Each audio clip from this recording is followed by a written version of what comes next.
Oke, Assalamualaikum warahmatullahi wabarakatuh. Kembali dengan saya, Yafi Effendi Anula. Kali ini saya akan melanjutkan ya, mengenai workshop pemrograman web di minggu kedua. Oke, saya langsung saja. Ini sudah ada Visual Studio Code sama modul praktikumnya. Oke, langsung saja kita ke percobaan pertama. Ini kita membuat project baru,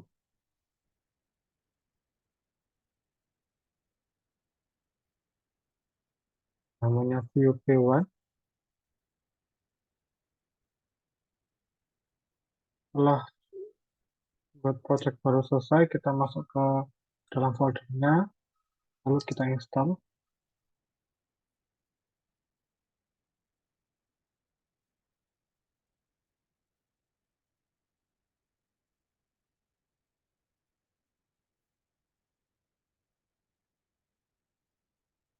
Lalu kita run.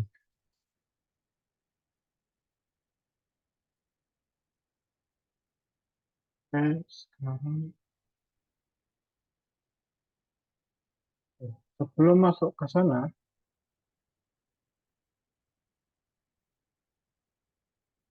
kita akan membahas terlebih dahulu ya, yaitu style untuk penulisan di komponen. Ada dua ya, yaitu Option API sama Composition API. Apa bedanya? Bedanya adalah jika di Option API itu dia langsung menulis dalam satu komponen full.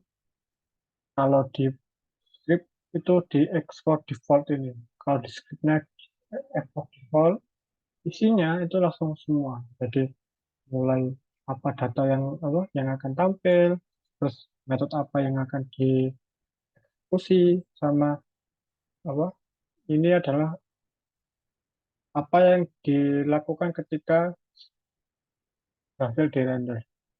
Bedanya dengan komposisi API, tiga tadi data, metode sama method itu dipecah menjadi fungsi-fungsi kecil. Kalau di kode biasanya pakai di dalam isi script setup ini. Jadi semuanya itu is- apa ya, isi dari script setup dibagi menjadi tiga fungsi yang apa menjadi tiga fungsi. Oke. Jadi pecah gitu. Oke, kita lanjut aja. Ini kita disuruh buka file app-nya. Oke, lihat dulu app-nya. Lalu tampilannya ini kita akan hapus menjadi ini.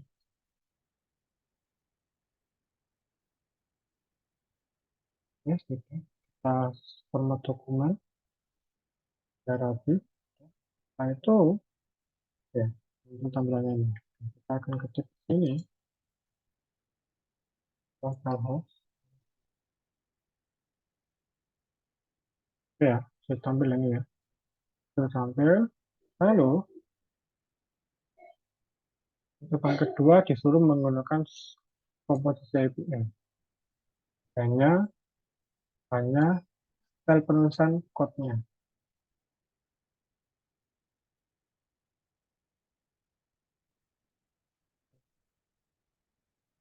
Saya setup ke format dokumen, saya save, tampilnya ke sana.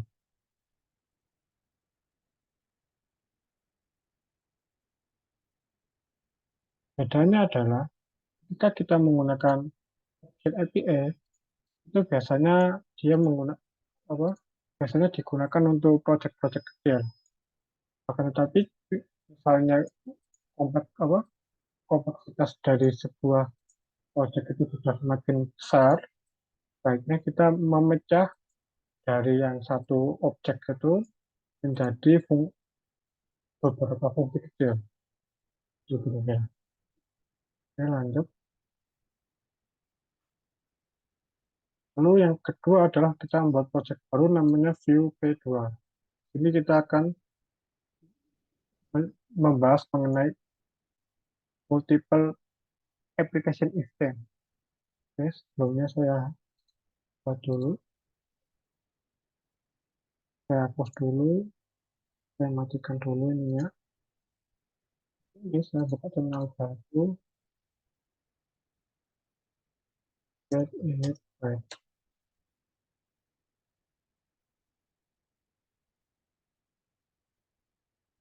WP2, WP2,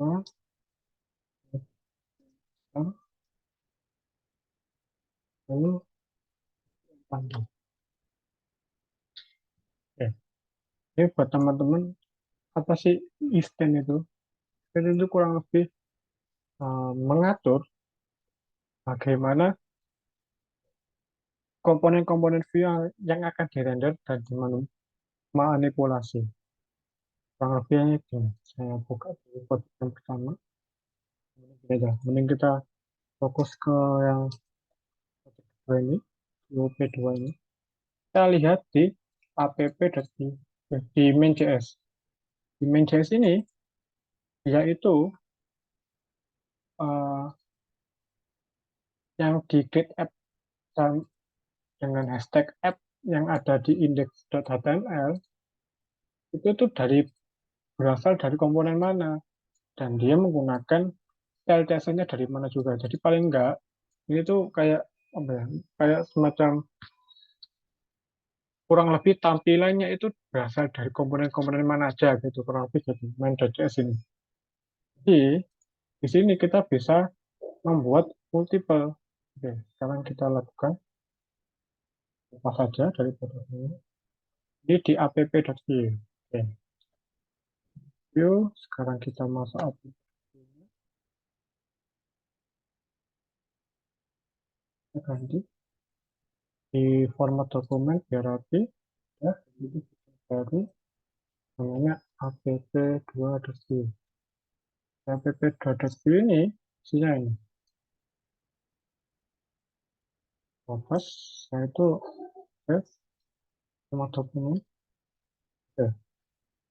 Buat tampilan ini saya sudah membuat dua komponen ya, namanya app.view dan app2.view. Lalu, bagaimana cara memanggil keduanya? Kita buka di main.js. Nah ini, yang sebelumnya yang pakai gini, kita ganti. Kita matikan dulu. Ganti ini. Concept.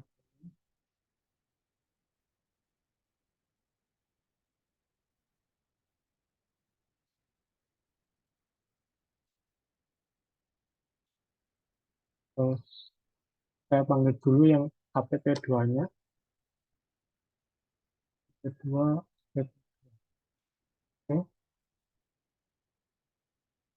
Lalu kita oke, app1, oke.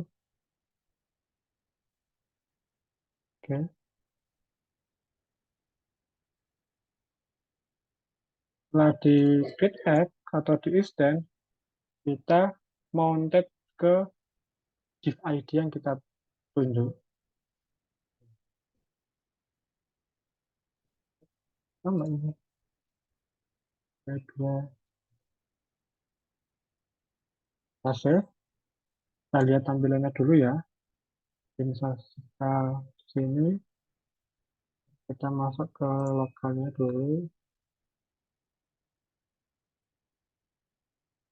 Gimana? Oke, kita lihat. Oke, tampilannya kan hanya masih ini. Ternyata setting di main JS masih belum selesai. Kita harus mengeditnya di index.html-nya. Di sini masih ada hanya ada satu div ya, yaitu app. Makanya kita buat lagi baru. Nah, isinya ID 2 kehadiran tampilannya sudah. Oke, ya. Oke.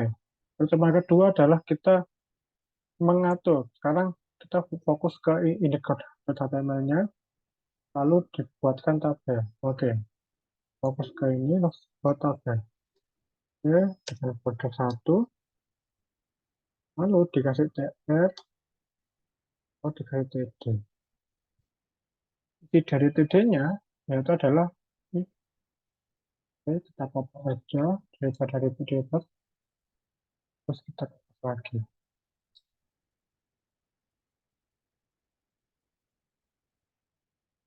Oke, kita save. Coba tampilannya seperti ini ya, kira-kira teman-teman. Jadi untuk percobaan yang ini sudah berhasil. Sekarang kita membahas mengenai binding. Oke, ya. Saya akan menjelaskan mengenai binding terlebih dahulu.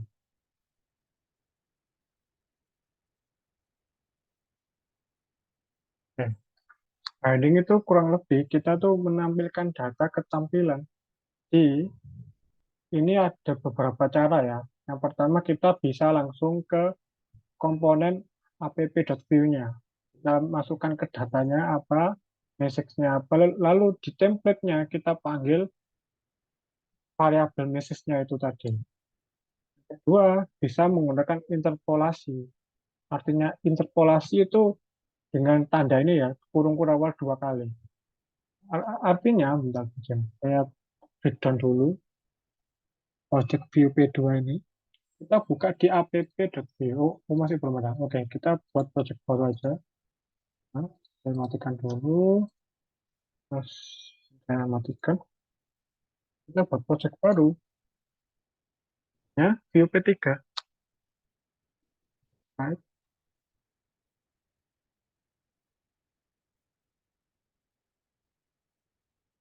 view P3. P3.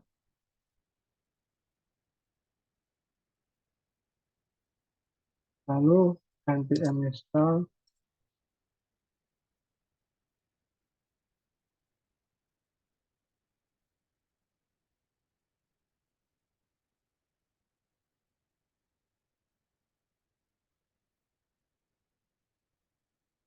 Lalu di run.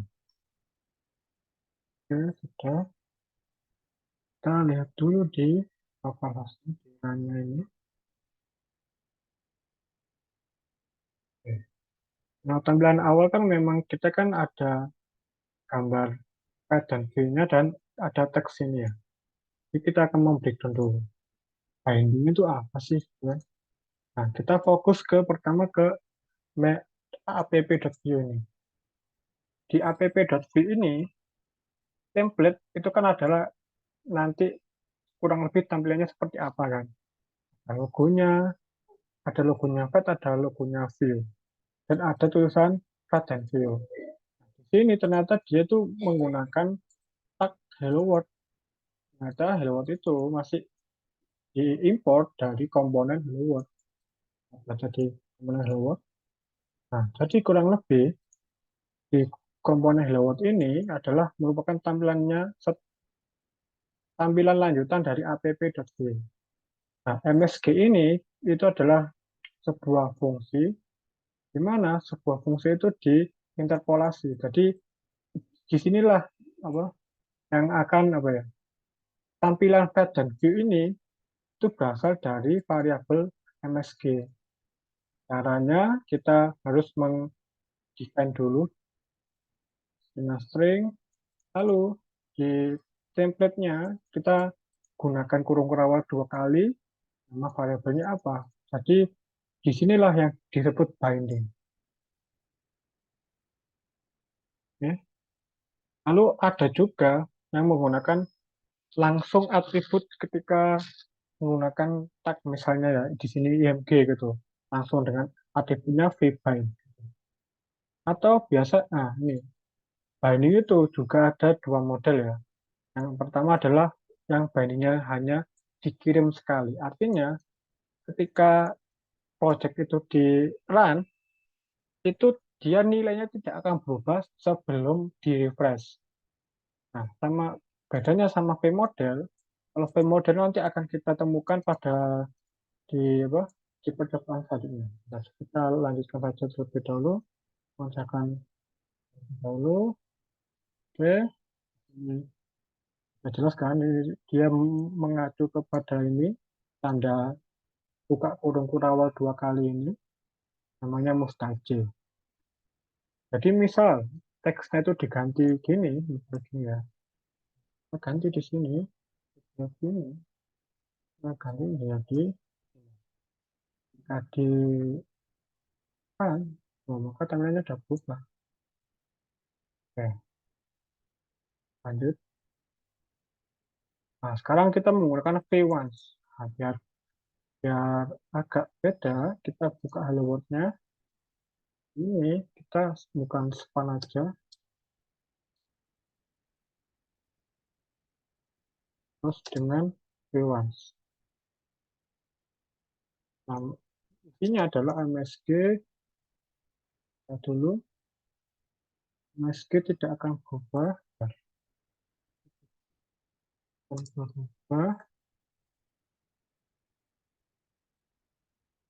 jika nilai variabel.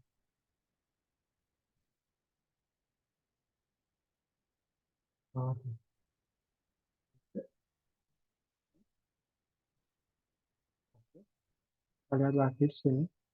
Oke ya, ini kan artinya kan dia kan hanya di binding sekali. Nah, hanya apa? Oke, gini. Misal di sini kita merubah tampilannya menjadi gini. Add dan view coba. Nah, apa yang terjadi? Ininya tetap sama. Ya, artinya hanya di binding sekali. Kalau yang ini, dia akan di binding ketika isi dari hello world, isi dari variabel MSG-nya dirubah.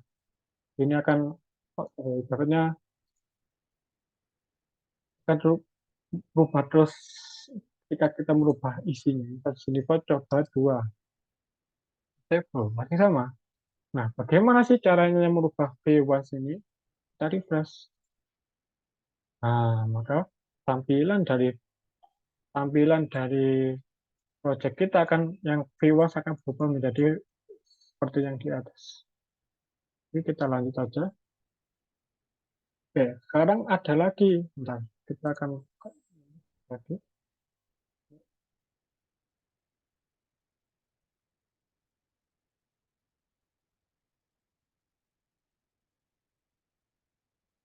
Ada lagi yang namanya PHTML.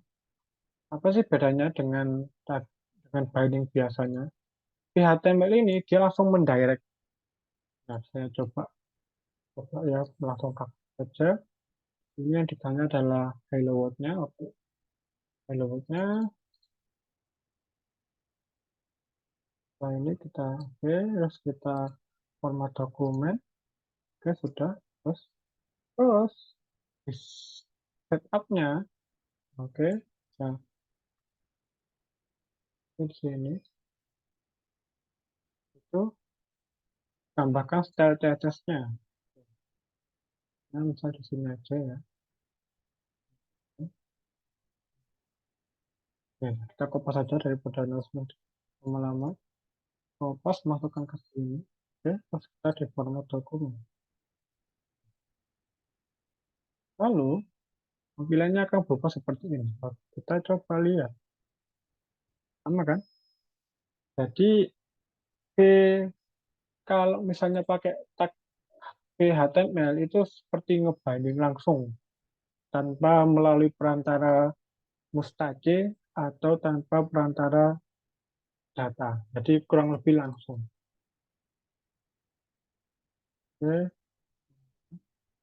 Oke. Percobaan keempat adalah menggunakan ekspresi. Oke, kita coba kopas ini di sini di Hello World. Dan setelah ini, oke, kita format save, kita format dokumen, namanya akan seperti ini. Oke, kita akan jelaskan. Kenapa kok ini? Yes, kenapa kok yang Baris kedua ini yang tampil ada list. Karena MSG-nya, variabel MSG itu ada isinya. Bagaimana kalau misalnya saya hapus? Saya hapus, hasilnya no. Terus yang pertama, sudah saya cek dulu ya, Pak. Yang pertama itu dia akan menampilkan satu aja. Nah, yang ketiga, karena variabel MSG-nya kosong, maka yang di reverse yang nggak ada. Jadi kurang lebih isinya seperti ini. Ya,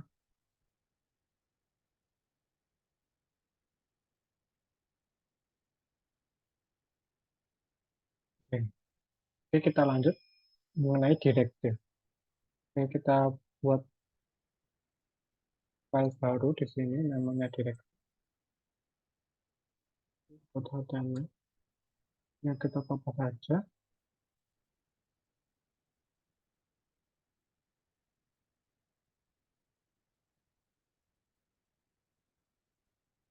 Kita save, lalu kita format dokumen. Nah, sudah, lalu kita masuk ke direktif.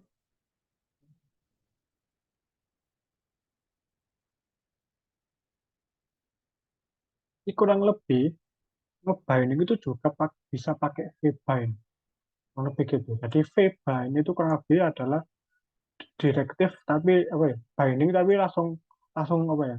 Langsung direktif. Langsung menampilkan isinya ke HTML-nya. Ya kurang lebih gitulah. Tanpa melalui mustage atau tanpa melalui properti data. Ini kita next. Ya, lalu selanjutnya adalah kita menggunakan direktif tapi yang data binding.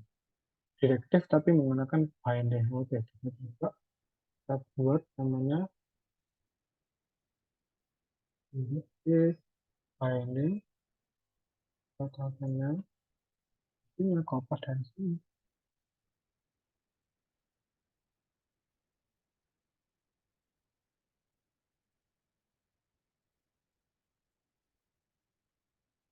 Ini kita kopas, save, lalu di format dokumen biar rapi. Nah, kembali ke sini, tampilan layar. Nah,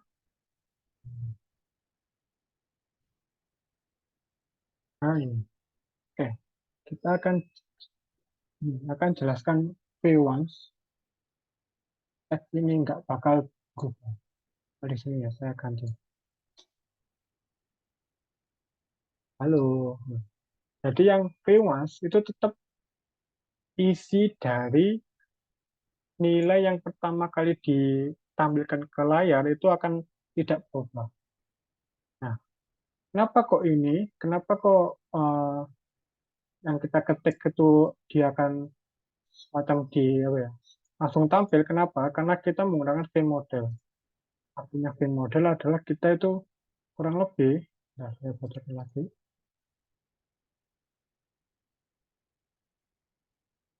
VModel itu kurang lebih itu tuh binding dua arah. Yang kita input dalam apa? Yang kita input dalam form input itu kan akan diikat di variabel. Nah, variabelnya ini akan di apa? Akan ngebinding dari data di HTML-nya. Ya, saya bacanya di sini. Ini kita menggunakan ya ini apa JavaScript-nya.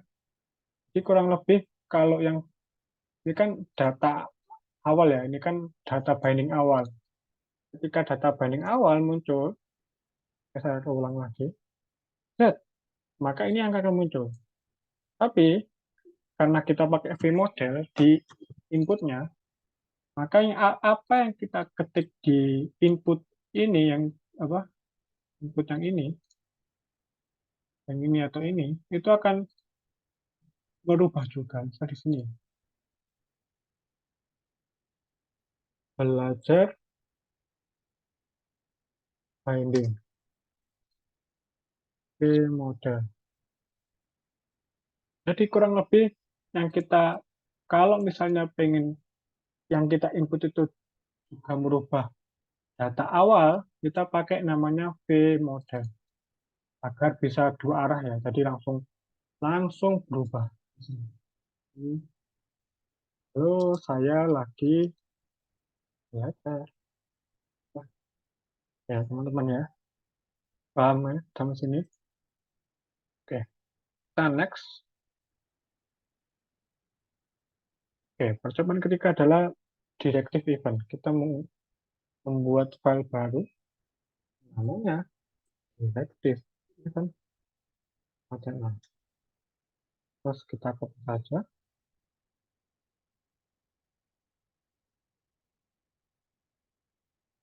Kita save, lalu di format dokumen.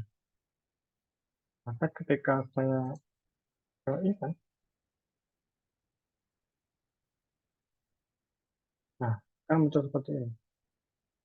Nah, di sini, oke, saya akan jelaskan dulu. Oke, di sini dia menggunakan yang pertama adalah properti data, yaitu adalah data yang pertama kali muncul, sama dia menggunakan properti method. Artinya, ketika button itu saya klik, itu pasti akan ada apa ya? Ada aksinya. Aksinya adalah sebuah alert ini, misal di sini. Oke, klik saya. Akan alert ini. Jadi kurang lebih metode itu kurang lebih isinya adalah ketika ada aksi di suatu tampilan ini, ketika ada aksi, maka akan keluar hasilnya. Nah, hasilnya itu kita setting di metode itu tadi. Misal ini namanya btn klik. Ketika diklik, maka fungsinya ini akan dijalankan. Bentar, saya kembali dulu. Ini lanjut saja. Lalu kemudian adalah ini reaktif. Oke, kita akan bahas dulu reaktif. Jadi pada dasarnya tampilan dari Vue.js itu dia itu kurang lebih gini. Jadi kurang lebih yang kita tulis di app.vue dan di komponen ini itu akan di binding atau di forward ke style.css ini, di main.js ini. Di main.js ini akan merender atau menampilkan dari isi dari HTML-nya. Nah, direktif yang dimaksud adalah ketika selesai merender itu dia akan ada fungsi namanya mounted ya. Jadi ada fungsi yang namanya mounted. Fungsi mounted ini itu akan dijalankan setelah merender itu berhasil. Oke, kita coba aja ya di sini ya, langsung aja daripada dulu. Buat app2.view, oke. Lalu isinya ini. Kita lepas, lalu di sini, oke. Lalu di format dokumen. Ya.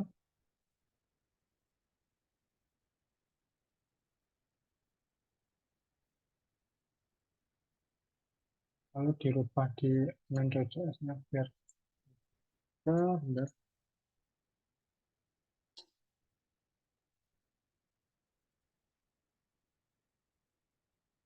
Oke, kita klik. Nah, kembali lagi ke awal, direktur awal. Kenapa kok ininya ada dua? Saya jelaskan dulu. Kenapa itunya ada dua? Karena oke, biar tahu prosesnya, kita otak-atik dulu ini, kode ini. Misalnya nih, ini saya hapus. Saya komen dulu ya, saya komen. Maka yang terjadi adalah awal mulanya dia itu mengambil data dari properti data ini dulu. Karena dia sudah di-render di HTML, dia akan menjalankan yang di-mounted ini. Nah, ketika dia menjalankan mounted ini, properti mounted, dia misal di sini ya ada perubahan data.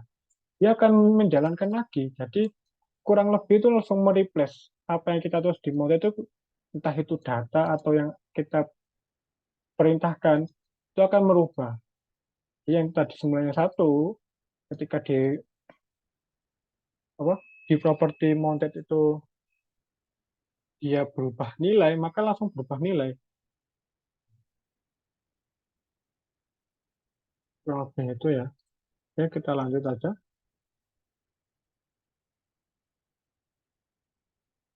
Lalu kita misal di sini, lanjut, disuruh membuat komponen baru. Oke, kita membuat method.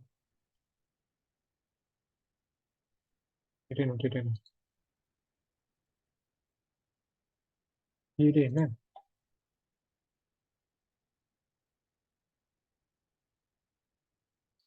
Membuat metode view. Oke, aku ubah saja isinya.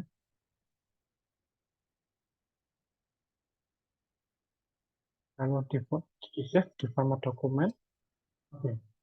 Lalu di bagian main.js-nya, kita rubah yang semuanya dari sini, dari sini, ya, dari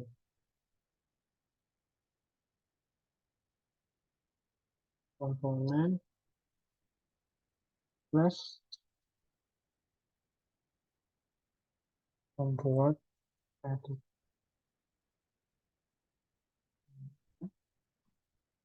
Yang pertama adalah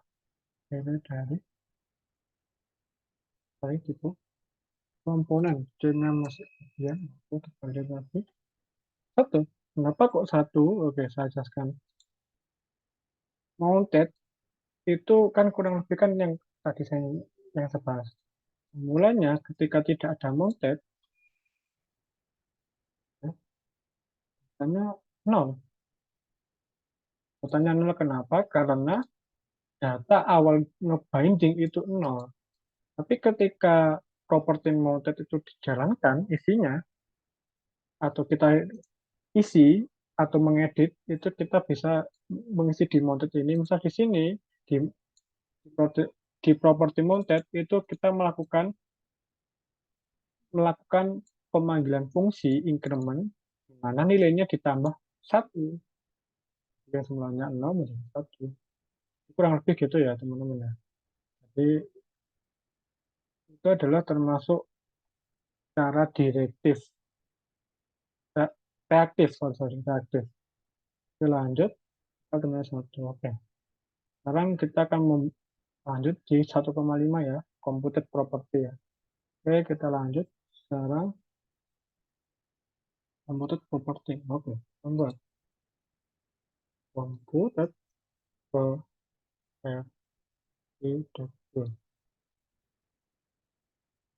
Oke, untuk property view di sini ini berkompas saja.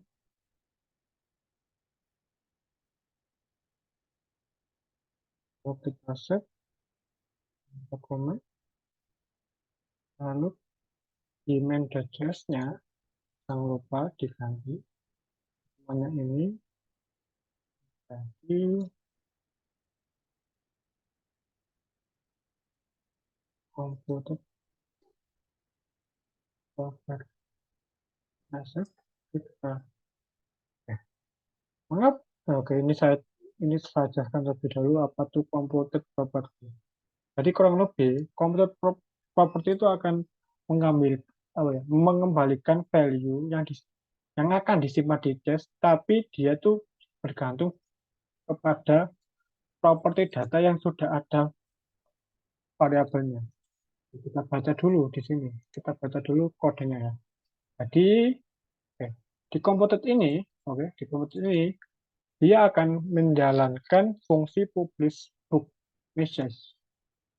Return this ini. Jadi kurang lebih di computed ini kurang lebih dia langsung isinya mengambil dari sini dibuat nilai baru. Makanya kenapa hasilnya yes. Nah, hasilnya akan kurang lebih sama ketika saya memanggil fungsi ini. Saya ganti di sini. Oke, kita jalankan dulu. Kita akan sama ya teman-teman ya. Oke, kita lanjut. Nah, bedanya sama nanti ada lagi namanya properti method ya, yang tadi di sini. Belum. Bentar, bentar. Nah, cek dulu tadi.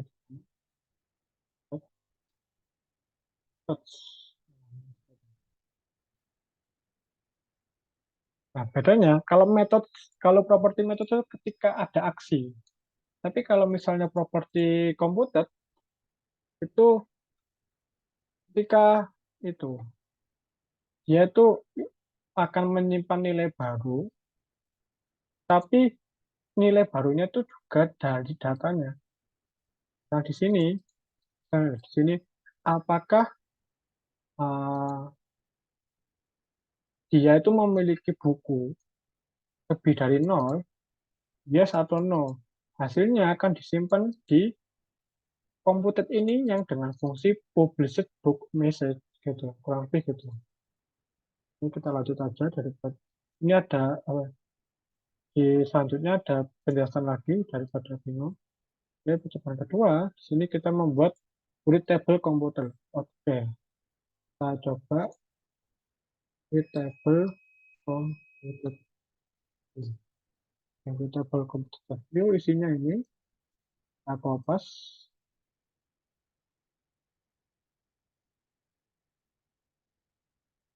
Kalau kita set, jangan lupa di nomor dokumen.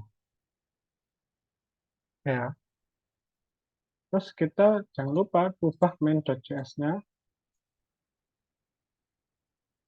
menjadi web table komputer. Table komputer. Nah, save, kita lihat sebenarnya sudah benar. Nah, ini kenapa kok bisa? Ya, guys, bisa jelaskan lagi di table komputer ini. Jadi di template atau yang kita akan tampilkan itu ada fungsi full name. Fungsi full name itu dari properti komputer. Nah, properti komputer ini yaitu sebelumnya itu akan data ini akan apa ya? Data ini akan disimpan dulu. Setelah itu kita akan membuat data baru yang namanya full name yang akan diisi dari sini, dari tambahan first name dikasih spasi plus last name gitu, kurang lebih gitu. Jadi paling enggak kita buat data baru namanya full name, tapi isinya ngambil dari data yang ada. Jadi kurang lebih gitu. Saya oke ya, oke, saya lihat, jalankan sudah selesai. Oke, jika ada salah kata, mohon maaf. Assalamualaikum warahmatullahi wabarakatuh.